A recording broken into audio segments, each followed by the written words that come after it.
As someone who's had type 1 diabetes for over 20 years, I grew up thinking that it was genetic. I got diagnosed, I asked why, the doctor gave me but my outlook on that changed when I started to dive a little bit deeper. Because the general understanding of genetics is you have this gene, that means that your cells do this. But it is very clear and abundant in the research to see that environmental factors and things outside of the cell itself also influence genetic output. So if you have type 1 diabetes, what if it's not your genes, just the environmental factors that are influencing the expression of those genes? Enter things like stress and nutrients from the life that you live and the food that you eat. And in my year and a half of reading into all of this, I have found no better explanation than iron.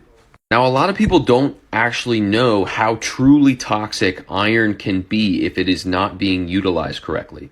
This 1988 paper talks about how when DNA is kept in an environment of free iron being iron that is unbound by the proper chaperone proteins, it directly leads to DNA damage. In this particular study where they're bathing bacterial DNA in this free iron solution, mutagenesis, which is the changing of DNA, the mutations, increased up to 50-fold. Iron is known to increase oxidative stress at a very high level. It's pretty undeniable that free iron localized in the cell where the DNA lies is enough to cause mutations. And for all of you watching this saying, oh shoot, my DNA's mutated, what am I supposed to do?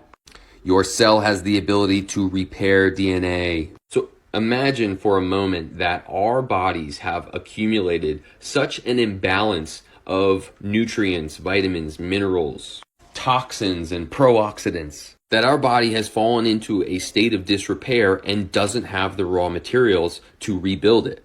I wrote an entire book outlining how that happened and how we can reverse it. It's linked in my bio. Check it out.